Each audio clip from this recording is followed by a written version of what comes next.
I hope you are having a wonderful day. Today I'm going to explain a very intense and dramatic thriller movie called Unfaithful. Released in 2012. This movie is about secret mistakes and the heavy price people pay when they make bad choices. The story is about a married woman who meets a young man and how their secret relationship destroys her perfect family life. When her husband finds out, things get very dangerous. So grab some snacks, get comfortable, and let's start this thrilling story. Our story begins by showing us a normal happy family. There is a mother named Connie, a father named Ed, and their young son Charlie. They live in the suburbs, which is a quiet area outside the busy city. It is morning and everyone is busy. Connie makes breakfast, Ed gets ready for work, and Charlie is preparing for his birthday.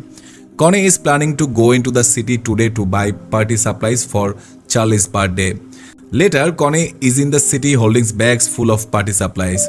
The weather is very bad. A huge storm has started and the wind is blowing very hard. Suddenly, Connie crashes into a young man. The man is carrying a large stack of books and the books fall all over the wet streets. Connie's bags also fall and her things blow away in the wind. Connie helps the man pick up his books. During the crash, she falls and scrapes her knee badly. It is bleeding. The young man, whose name is Paul, tells her that he lives right upstairs. He offers her a place to clean her wound and rest until the storm stops.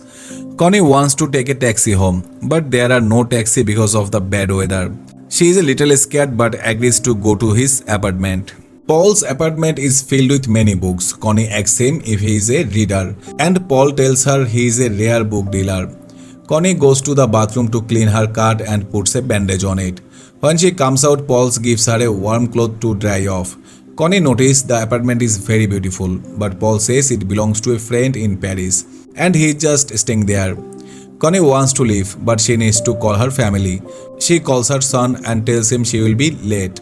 While she is on the phone, Paul gently places a warm blanket on her. There is a very strange and strong connection between them, but Connie knows she must go.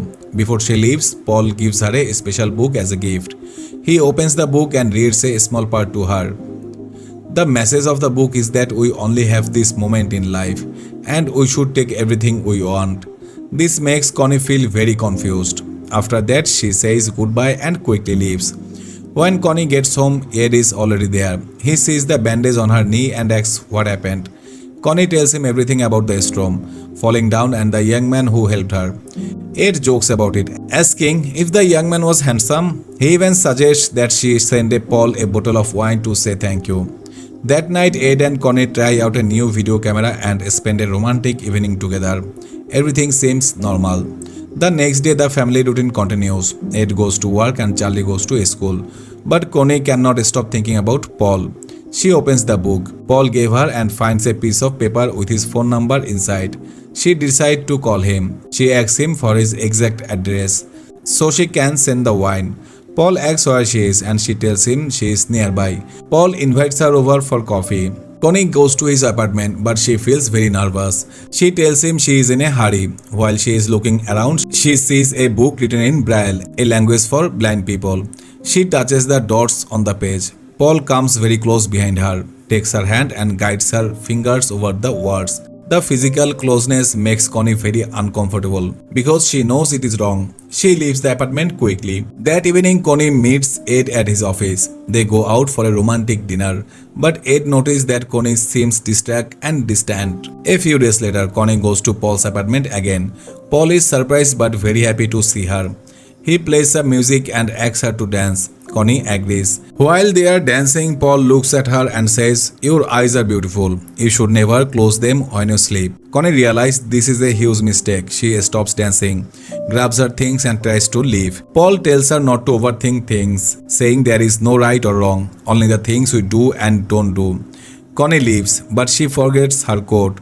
When she comes back to get it, Paul grabs her. She tries to resist, but she cannot stop herself. They become intimate. When Connie travels back home on the train, she cries. She feels incredibly guilty and regrets what she has done. One evening, Ed talks to a friend. The friend asks about a fundraiser event that Connie is supposed to help with. Ed is surprised because Connie had told him she was meeting that friend to talk about the fundraiser on the exact day. She was actually with Paul. Ed realized Connie lied to him. When he comes home, he watches her closely. He asks her directly, "Do you love me?" Connie answers, "Of course I do." But Ed is starting to feel very suspicious. Over the next few weeks, Connie continues to see Paul. She tries to act normal at home, but the secret relationship is getting stronger. One day while they are at Paul's apartment, Paul reads to her and they share quiet moments. Later they go out for lunch. Connie is very scared because they are in public. If anyone who knows Ed sees them, her life will be ruined. While at the restaurant, they see two friends arguing over who will pay the bill. Paul makes a bet with Connie about who will win the argument. Suddenly, Connie realizes that one of those men is a good friend of Ed's. She quickly hides her face. Later, Connie takes a bath at home. Paul had drawn a small flower on her body with a pen. Connie tries to wash it off quickly. Ed walks in and asks to join her in the bath. He tries to be romantic, but Connie feels very uncomfortable and makes an excuse to leave the bathroom. Another day, Ed calls Connie and asks to meet for lunch. Connie lies and says she cannot because she is meeting a friend to look at some fabric. She tells Ed she needs a lot of time to get ready. However, Ed is actually waiting right outside her building and sees her leave. She says she has a facial appointment. Ed asks where it is and she gives him a fake name. He compliments her beauty and leaves, but when he gets at his office, he calls the facial place and finds out Connie has no apartment. His suspicion turns into deep fear and anger. Meanwhile, Connie meets two of her friends on the street outside Paul buildings. They are happy to see her and insist they all get coffee. Connie is nervous because she was just about to go into Paul's building. She goes to the cafe with them but excuses herself to make a phone call. She calls Paul and tells him she is right across the street. While Connie is in the bathroom, her friends talk about Paul, who they saw earlier. One friend says she would love to have a short affair with him. The other friend warns that affair always ends badly and someone always gets hurt, especially the husband. This makes Connie think hard about what she is doing. She goes back to Paul's apartment and tells him they have to stop. She says that if they stop now, no one will get hurt. Paul says he will miss her every day, but he agrees. But despite this, they end up being intimate on last time. It is now certain his wife is lying. He gets angry at work and fires a friend for looking for another job without telling. The friend yells at Ed, telling him to focus on his family instead of his work. Ed takes this seriously. He hires a private detective to follow Connie. A few days later, Connie forgets to pick up Charlie from school because she lost track of time with Paul. She is terrified and feels like a terrible mother. When she gets home, Charlie is fine, but she breaks down crying. The next day, the detective gives Ed a large envelope. Inside are many photographs showing Connie and Paul kissing and going into his apartment. Ed is completely heartbroken. One day, Connie sees Paul on the street with another woman. She is extremely jealous. She follows them, confronts Paul, and goes up to his apartment. She is angry, but Paul grabs her and they are intimate again. Ed, who knows Paul's address from the detective, goes to the apartment building. He waits outside. When someone leaves, Ed catches the door and goes inside. He knocks on Paul's door. When Paul opens it, he is shocked to see Ed. Ed introduces himself as Connie's husband. He walks into the apartment looking around. He asks Paul how he met his wife. Paul tells him about the storm. Ed notices the bandage on Paul's legs, the same kind Connie used. Ed tries to stay calm, but he is boiling with anger. Ed asks Paul if Connie ever mentioned their son Charlie or their dog. Paul says yes. Then Ed sees something that breaks his heart completely. It is a small clear snow globe. Ed had given this beautiful gift to Connie years ago, and now Connie has given it to Paul as a gift. Seeing the snow globe is too much for Ed. All his sadness and anger explode.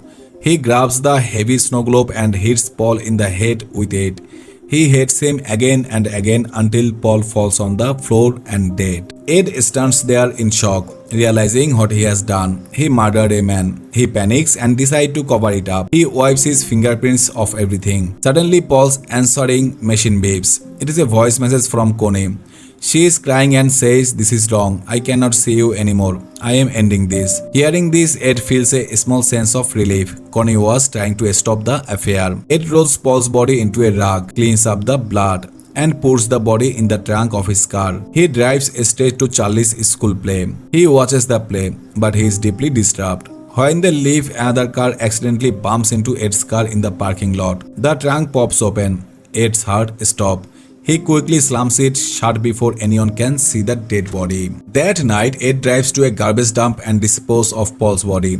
He tries to act normal, asking Connie the next morning if she wants to move to a different country and start a new life. Connie is confused by this sudden idea. A few days later, the police arrive at Ed and Connie's house. They tell them that Paul is missing and they found Connie's name in his apartment. Connie lies, saying she only met him once. The police leave, but they soon find Paul's dead body in the garbage dump. The police return and ask more questions. They tell Connie they know she got a parking ticket near Paul's apartment. Ed realizes Connie is trapped in her lies. He steps in and tells the police that his wife has already told them everything and asks them to leave. After the police leave, Connie is crying. While she is looking for something, she finds a secret compartment in Ed's bag. Inside, she finds the photos from the detective showing her and Paul.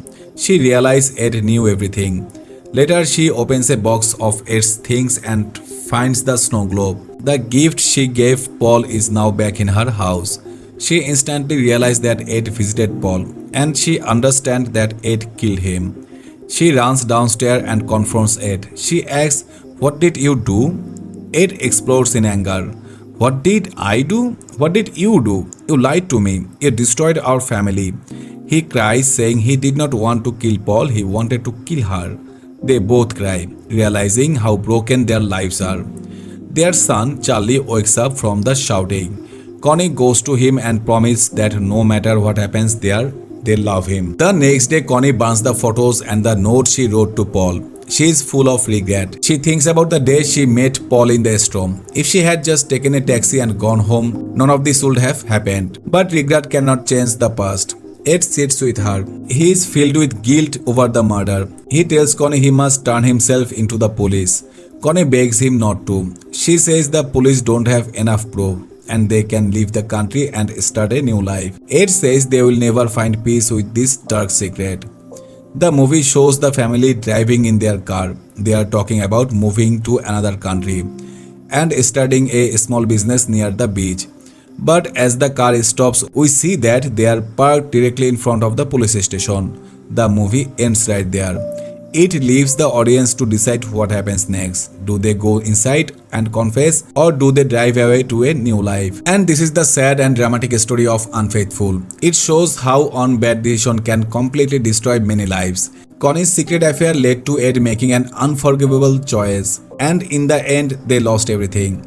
I hope you like this story. If you do, please hit the like button and subscribe my channel. Thank you so much and take care of yourself, make good choice, and I will see you in the next video. Goodbye.